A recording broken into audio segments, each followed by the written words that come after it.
When it comes to licensed products for existing RPGs, the results are usually found lacking. Smaller companies get permission to use a setting or a mechanic, and then they spam out as much as they can while the license is still valid. This is what caused the glut of D&D 3rd Edition books under the Open Gaming license. Stores had entire shelves devoted to third-party product that was going to sit on those shelves collecting dust. R. Talsorian was no stranger to licensing products. If somebody wants to give you money to make books for you, you usually let them. Atlas produced 12 books in total, of varying quality, but the crown jewel of the dozen was undeniably the Berets, which stood out because of its interesting premise and its replayability. Welcome to Cyberpunk. I'm Mr. Welch, and it's time for some jungle love. The Berets made its debut in 1992 and was authored by Thomas Kane. Jane Alessio, apologize if I didn't pronounce that correctly, did the cover art with David Brown and Doug Schuler splitting the interior art duties.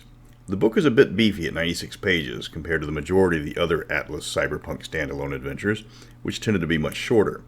It was originally $12 when it hit the shelves. It's still on the Atlas store catalog, but it was labeled out of stock when I checked.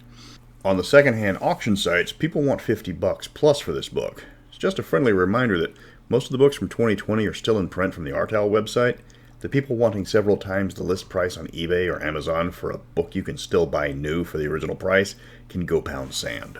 The Berets plot is simple. You are military contractors of the Asagi Corporation in the middle of a hot war in Malagae, a former province of the Philippines.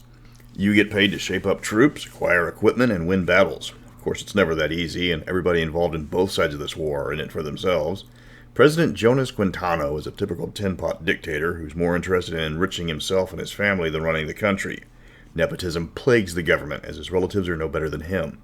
Quintano's wife is the true power behind the throne. She's far more devoted to wiping out the rebels by any means possible than merely putting down the revolution, which explains the death squads. Assisting them are various military and mercenary types of various quality and loyalty, which adds to the tension of the war. Opposing the Quintanos and attempting to seize Malagae for their own various reasons, the rebels are a highly fractious group, and their leadership all have different goals and reasons for their involvement in the war. While the Quintanos are incompetent because of their corruption, the rebels are incompetent because it's multiple groups fighting for a similar goal rather than working together. The rebels are led by Ramon Sagsese, who, unlike the Quintanos, knows exactly what he's doing, and what he's doing is purging government loyalists and ethnic minorities. His coalition is comprised of hardcore communists, college kids who wanted to play war but have no idea the horrors that it entails, and common farmers tired of starving to death. His leaders include professional mercenaries, a plantation owner who hates the president and would change side if somebody competent takes over, and a would-be Che Guevara looking to turn Malagae into a communist paradise, which explains the death squads.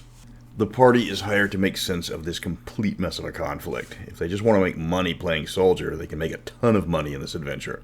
Loyalties constantly flip as various leaders want to be on the winning side, no matter who it is.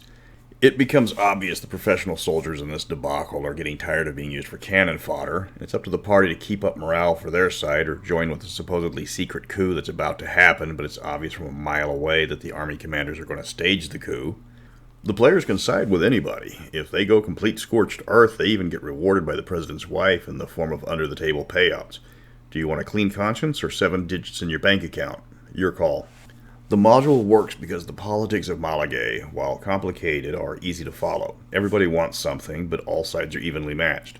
The party represents the unknown element that can break the stalemate in this meat grinder of a war. The module can blow up at any time. Failure is very much an option if you piss off the wrong people. Both sides are committing war crimes on a daily basis. False flag attacks on civilians are common. The president wants to stay in power so he can keep funneling money into his private account. The rebel leader wants power for the people, but only for his people.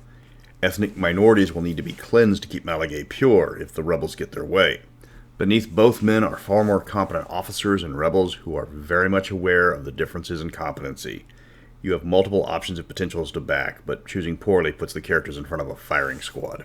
The book is honest in which roles are going to be bored in this adventure. Netrunners are going to have a bad time as the nation does not have much of an internet structure in place, which means no net to run. You can't hack the cave the rebels are hiding in.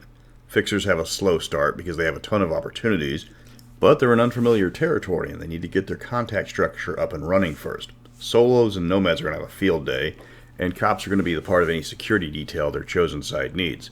Medias will be salivating at the options presented because nothing boosts ratings like a war. The adventure is a mix of open world and planned encounters. Certain battles and events happen at specific times. Between those events, the war is largely left to the players to wage. There is a comprehensive mass combat rules section in the book, and much more than the scope given in the Firestorm series.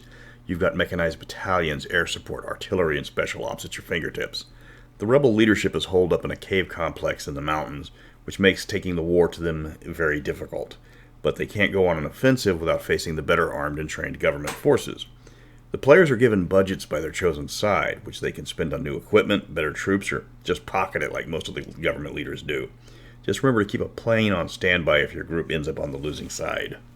The book throws in wildcards to add complications to an already muddled war. The local crime lord, Kingpin Chase, plays both sides off each other. She sells weapons to both groups and actively positions herself so that no matter who wins, they owe their victory in part to her. You can try to eliminate her, which is very difficult thanks to her spy network, or you can try to bribe her over to one side or the other if you can make it worth her while.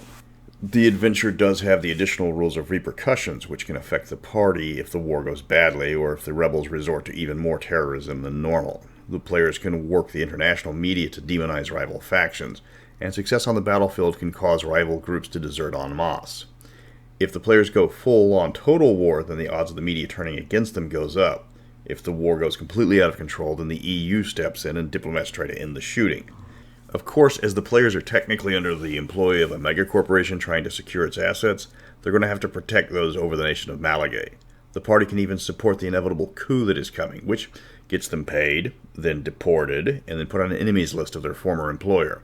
There's not a lot of good outcomes in this adventure for the nation of Malagae, but it will put the players firmly in the black if they know what they're doing. That's Chrome Berets. It stands out among the Atlas tie-in adventures because it dares to be different, and it succeeds. You're not running the streets, you're getting paid to kill a lot of people. Your employers are monsters. Their enemies are monsters. And you're getting paid to help one monster kill the other monster. It's a lovely bloody war. Next up is Night City Stories, a 4-pack of adventures from Atlas Games and the beefiest of the licensed games. I'm trying to get all these done before 2077 because then I'll probably be MIA for a few days.